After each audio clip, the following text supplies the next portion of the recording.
Hi everybody, welcome back to my channel, or welcome to my channel if you're new. So today's video is a video I have had to film since GCSEs have started. It is a GCSE hacks revision tips video. I just want to put a disclaimer out there. I am no expert. I'm going through GCSEs myself. I'm 15. I just want to give you my tips and advice because what helps me, what I've learned from other YouTubers that do these sort of videos, what I've learned from my teachers, what I've learned from my friends. I just want to pass on as much advice as I can to you because I know how stressful GCSEs are. So get yourself a drink, get yourself a snack, or if you're revising while watching this, good on you. I should be revising. I've done a lot of revision in all fairness. Feeling proud. But yeah, just get a snack, get a drink, relax if you are relaxing after doing like loads of hours of revision. Do enjoy this video and let's get on into it. The subjects I'm going to go through are English language, maths, child development, and I don't think there's anything else down here, and just other extra tips of stuff you can use to help you revise. The first key tip I recommend is definitely separate all your past papers and revision and everything like that with either ring binders or through plastic folders like this. So I've got quite a few of these bad boys and you can get them from WH Smith, Poundland if you just want to go on the cheap side, which is fair enough, and they are actually quite good. But this is from WH Smith, you can get them from Wilko's and stuff like that. They're available everywhere. But I've got this one and this has just got so much in it, and it's got the separators, like these separators, so you separate them out. So I've got biology stuff. This is one of my old ring binder folders, so I don't have loads of my up-to-date revision in here. These are super helpful and you just can pack loads of things in them. I definitely recommend you get a good couple of ring binders if you haven't got them already, because these are essential. It means you've got all your revision in one place, you don't need to worry too much, and it's just all sorted. These are absolutely amazing. But I also use plastic folders as well. Like this, these were given to me by my mum because my mum works in an office, so she had loads of these going spare and she knows I need them because I need to organise my revision. So this has got my English stuff in it, and as you can see I've got revision cards because revision cards are so compact, they're small, so it means you can't cram too much information on one card, which is really good because if you cram too much information on, you're never going to learn all of it. So just put key information on each card, and these just really help me, and these are separated as well, so I'm going to be using these for my English language revision as well. But I absolutely love revision cards. They are my one key way to revise. But yeah, I use these plastic folders because I just think they keep everything, thank you motorbike, they keep everything in one place, and that means each subject is separated so nothing gets mixed up or lost, which is something that I do very often, lose things. But yeah, this is just my English literature stuff, which I don't need to use anymore, but definitely get ways to separate them. Like you can get those big folders that have the different slots, or you can get these. Start off with child development. As you can see, I've got quite a lot in here. I've got my exercise book, which I've done revision in, and I've got a big pucker pad, if that's how you pronounce it, notebook full of revision. This is my exercise book. I'm not going to show the front obviously because it's got my teacher's name and stuff, but I have loads of loose sheets because I'd never stick stuff in. But sheets are really good because a lot of these questions tend to be quite good examples of what questions will be structured like and worded like in the real thing exam. And if you're doing child development or childcare, or you're in college, past papers, honestly, I know everybody says it is so generic, but past papers are the way to go. They are so helpful because then when you have the real paper, you understand some of the terminology and stuff. Some people get exam papers like that, they know it and they understand the wording, but me, I find sometimes exam papers can be very complicated and structured in a weird way, and not how my lessons are planned and set out, and how the questions are given to me by the teacher. So exam past papers are so good, and this has been my saviour. This is the Lonsdale Essential Child Development Revision Guide. Revision guides in general for any subject are a must-have.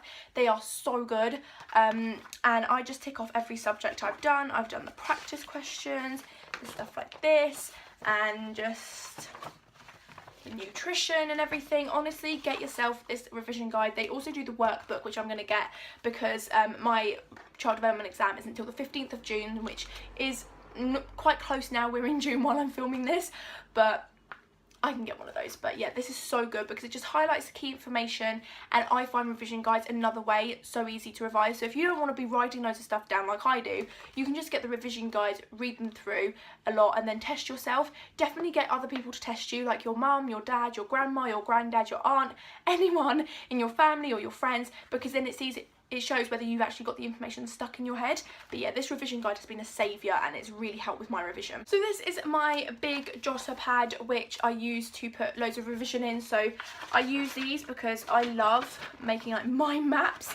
I just find them so helpful. And highlighters, you can see these are quite colourful mind maps. Highlighters, once again, are something you need to buy lots of them because they tend to get lost and they always run out, and you always need them for revision because they just highlight everything, literally, the pun, unintended, but you know. Highlighters just highlight everything that you need to learn. It makes things more bright and colourful, as you saw, and it just helps you have the information stick in your head. Well, it helps me anyway, and a lot of people I know. But I absolutely love highlighters. I've got quite a few, but the ones I recommend are the big ones because they are such good colours. My best friend has actually got my green highlighter. Chelsea's got my green highlighter because she borrowed it. But these are the big highlighters. Any highlighters will do, but I really like these because they're just really precise if you want a precise highlighter, and honestly these are so good for highlighting everything. I absolutely love these. Also, while we're on stationery, Bic pens are the way to go because they last so long. You don't have to worry about them running out in your exam unless they're like down to the very bottom. But definitely buy yourself a good couple of packs of Bic pens because they are honestly the best pens, if there can even be best pens, but these are amazing. Maths, the subject I struggle at immensely. So this, oh, I've got some physics revision in here, logic. But no, this is my maths folder. I have got so much maths revision. Our teacher loads us up with past papers, which I am so grateful for because they are so handy. I'm doing the new specification. My year group is the first cohort to go through the new specification, a new grading system, which is levels 9 to 1 or 1 to 9, however you want to call it. But yeah, I'm under the board edXL, but I am just really, really worried about my maths exam because maths is my lowest subject for sure.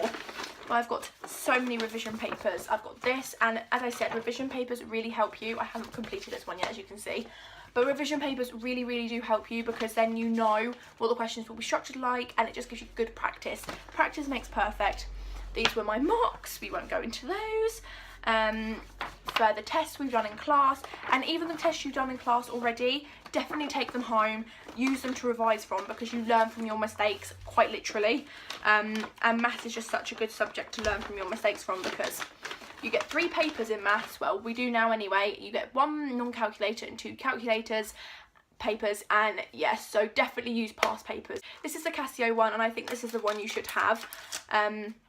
But yeah, it just has every button that you will need in your paper, your 2 papers, a calculator, and you cannot go wrong with this. It lasts so long.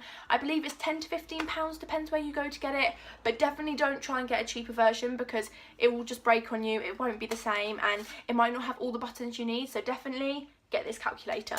And then if there's any revision I need to do sooner rather than later, I just put it in this blue folder here. So I've got some science revision packs because I do want to try and pass biology and chemistry because my physics ISA I got a C in, so I should bump it up a bit. But if you get 2 out of 3, I believe it just bumps up your grade a bit more than a U. So I've got chemistry that I want to do.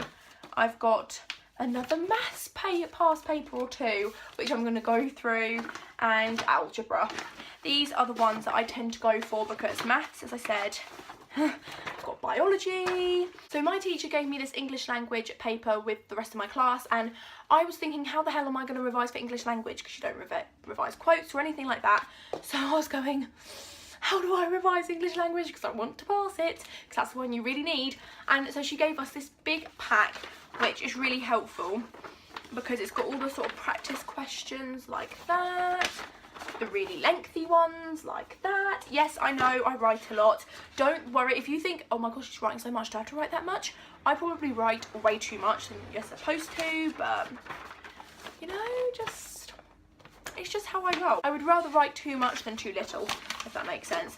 And then that's my paper 1 revision for reading and response to fiction. So yes, definitely try and ask your teachers, for your English teacher, for preparation for the English language papers because they are super helpful, and GCSE bite size are really helpful for that as well. And just past papers, bloody past papers. The last top tips: definitely don't leave your revision to the last night before your exam. I think everybody will say that to you. It's just not a good idea. Cram revising does not work. Trust me, I've tried it along with every other aspiring teenager to get a good grade without preparing for it. So yeah, don't cram revise. Also, don't revise too much in one go, which is sort of the same thing, but the difference is give yourself a couple of breaks. Listen to music while you're revising if that helps you, because it just takes the pressure off and it doesn't make you feel so enclosed in revision. That's what I love to do anyway. Listening to music is the best thing ever. And just give yourself, don't put too much pressure on yourself, which I know is hard because GCSEs do form the rest of your life and give you different pathways to what you want to do. So I know they're stressful, trust me, I'm living it now, but don't put too much pressure on yourself because it's not going to help you. If I put too much pressure on myself, I go blank in exams, which is not good. So yeah, just that really, and just give yourself breaks and space it out. Go out with friends still, prioritise revising obviously, but do go out with friends because you'll regret it if you don't, because you'll just be like, too much revision. But yeah, I hope this revision hacks video helped you. Don't forget to smash a big thumbs up. Let me know what subjects you're revising for and doing for GCSE or A-levels, and don't forget to subscribe, and I'll see you in my next video. Bye!